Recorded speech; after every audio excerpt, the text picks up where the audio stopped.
leo ni ibada ya maswali na majibu. Tunaanza. Ni vitu gani ambavyo umewahi kumbana navyo vinakutesa mara kwa mara? Ni kiungo gani? Usiogope, tunataka watu wanatutazama mtandaoni na wapone na wenyewe. Tunaomba maiki ikae wima huko. Haya, maiki ipo. Haya, viungo gani?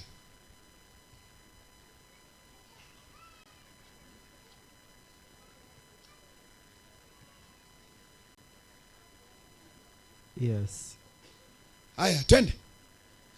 Mpe si maiki. Mbona amekaa, tuko debate hapa. Bwana Yesu asifiwe. Haleluya, haleluya. Mimi katika viungo ambavyo naviona ni hatari sana. Ndiyo. Ninaposoma katika Biblia ya kwangu, ndiyo, ninaona kitu kinachoitwa moyo. Ninaposoma katika Yeremia 17 mstari wa 7, ninaambiwa moyo ni mdanganyifu kuliko vitu vyote, una ugonjwa wa kufisha. Sasa kwa nini moyo ni mdanganyifu? Ni mdanganyifu kwa sababu ndio ulio injini ya kuamulisha. Hii miguu iweze kwenda kama moyo hujauamulisha iondoke. Wala kitu chochote kiwezi kufanyika kama moyo haujaamulisha viondoke. Kwa hiyo nikauona moyo mimi kwamba moyo ndio tatizo kubwa kwa wanadamu. Maana hata Mungu amesema mimi Mungu na ujua moyo. Hakuna anayeujua moyo kuliko mimi Mungu. Mimi ndio nayeujua huo moyo. Sasa nikagundua kwamba kitu kinachowasumbua watu wengi ni moyo. Na nikasoma pia katika ile Mithali 4 mstari ule wa 23, unasema linda sana kuliko vitu vyote unavyovilinda, ulinde moyo, kwa kuwa ndani yake kwenye moyo huko kunatoka chemichemi za uzima. Okay? Sasa kama moyo ndio ambao unalindwa, kwa nini unalindwa? Unalindwa kwa sababu una maamulisho. Yaani una maamulisho, unaamulisha, kafanya hivi, kafanya hivi, nenda huku, fanya hiki, nenda huko, nenda tembea, fanya hivi. Ni moyo unaohamulisha. Kwa hiyo kwa kuwa moyo ndio unaohamulisha, mimi nauona ndio ulio sababu kubwa ya uharibifu. Wangapi waseme makofi? Wengine wangapi wapiga makofi? Amina, amina, amina, amina. Tayari moto umekamata. Kamata.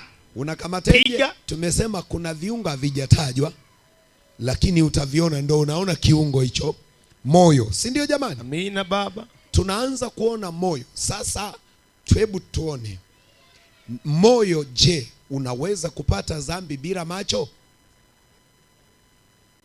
Hapana baba. Kamata. Tuko kwenye debate sasa, tunachimbua, si ndio jamani? Moyo ni mdanganyifu. Hivi Yesu akasema hivi, Wayahudi mungekuwa ni vipofu, dhambi singewalemea. Kamata. Sasa kwa sababu mwaona, dhambi yenu imewakalia. Kwa hebu twende tuone kwa nini Yesu anataka Wayahudi wote wawe vipofu.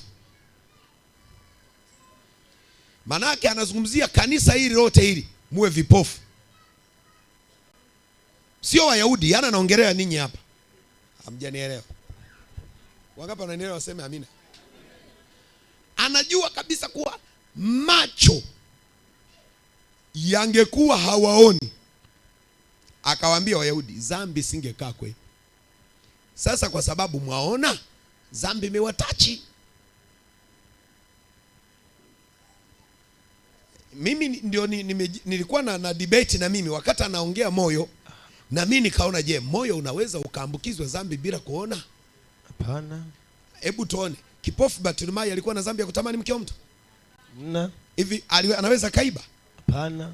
Hivi unaweza ukaolewa hauna macho? Kwanza hakuna usafi mtu ambaye ana macho. Yanabidi aogeshwe, apeleke eneo lingine, au ategeshewe kuwa bwana unapokwenda kuoga unafanya hivi. Lakini hana tamaa yoyote. Hata kusema kuna bati la msauzi hana. Kusema kuna mwanamke limepita hapa lina shisha hamna. Sasa hebu tuone, utagundua kuwa uharibifu. Nimegundua unaposema moyo ni mdanganyifu. Nimesoma Yeremia 17 mstari wa 9. Moyo huwa mdanganyifu kuliko vitu vyote, una ugonjwa wa kufisha, nani awezaye kujua? Sasa Mimi Bwana na uchunguza moyo na vijaribu viuno, hata kumpa kila mtu kiasi cha njia zake, kiasi cha matunda ya matendo yake. Hey, Yesu we. Sijui watu wanaelewa hapa. Amina. Mna masikio ya Kiswahili? Tunasikia baba. Afu Mungu awape matunda ya rohoni zaidi hapa. Amina. Tunaanza kuona Mungu anachunguza moyo, alafu mpaka anaenda kuangalia nani mgawie njia ya matunda na nani nimpe kiasi na nani mzidishie, kwa sababu ya yale ambao anaona mawazo. Tunaanza kuona hivi, unaweza ukawaza njaa kama tumbo halina njaa. Alafu unachoshangaa, Yesu hakusema uchomoe moyo unaodanganya. Sasa hapa angesema moyo huo ng'oe. Alafu na tumbo linalosababisha, maana tumbo nalo haling'oleki.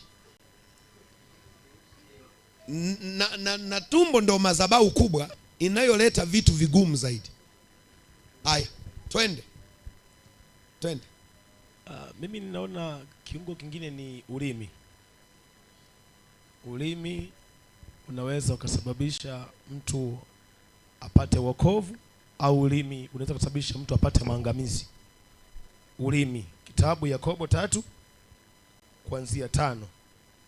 Vivyo hivyo ulimi nao ni kiungo kidogo, nao hujivuna majivuno makuu. Angalieni jinsi moto. Yani hapa hatutaki ubiri, tunataka kuelezee ulimi hapa. Yani wewe usisome, tunataka utuelezee madhara ya kiungo kinachoitwa ulimi. Jamani, si ndio? Ndio. Hivi mnaelewa debate ambayo tunayo? Tunataka utudadavurie kuwa kitu ambacho kinaweza kuleta maisha na kuvunja na kuharibu. Ueleze. Afu Yakobo utahitaja baadaye. Basi nimeshaitaja, ila naendelea kuyanili. Ulimi unaweza kumsababisha mtu aingie kwenye shida au aingie kwenye raha. Ulimi unaweza ukasababisha mtu afungwe au awe huru. Kwa ulimi ni kiungo ambacho kinaweza kikamfanya mtu aingie matatani na kwenye mashaka, kwa sababu ya hiki kiungo kinaitwa ulimi. Ni namna hiyo. Ameleta hoja ya ulimi, si ndio? Hivi ulimi unaweza kuongea bila sikio? Ni kama naongea peke yangu hivi tu? Hapana. Au mimi ndo nimefikiri peke yangu? Hivi ili uwe muongeaji sana, chanzo ni nini? Kusikia.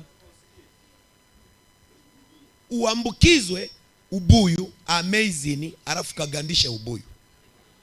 Jamani, naongea uongo? Ndio. Ulimi hauna kosa. Basi masikio ndo chanzo cha kuvuruga utamaduni wa wokovu. Mimi kama nabii wa mbinguni na baki kwenye macho. Na wewe ndio mpe mic huyo naye. Na mimi nilitaka niseme macho ni kiungo. Ni kiungo kibaya sana macho. Kwa sababu macho ndio yanaweza kuona gauni zuri. Macho yanaweza kuona tofauti ya mke huyu na mke huyu. Macho yanaweza kuona tofauti ya mwanaume huyu na mwanaume huyu. Kwa maana hiyo basi watu ni wazinzi kwa sababu ya jicho. Watu wanalewa wanapoona huyu anakunywa, amesema bia ni nzuri. Wakishirikiana na masikio hao wanasema bia ni tamu. Na macho yakiona yanaenda na yenyewe kushiriki, na miguu kwenda kufanya. Kwa ujumla wake ni jicho hasa likishirikiana na mwili. Mimi ndio ninachoona hivyo ndio dhambi. Maana ukiwa kipofu huwezi ukaona mwanaume, hata kuolewa bila utaratibu huwezi, kwa sababu macho hayaoni. Unamuona nani? Huwezi ukaona mtu. Kwa hiyo unakuwa unaishi wewe unajua sijui Mungu atakaponichukua.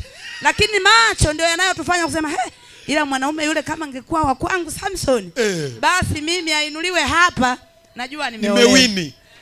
Kwa hivyo macho ndio yanayotufanya wanadamu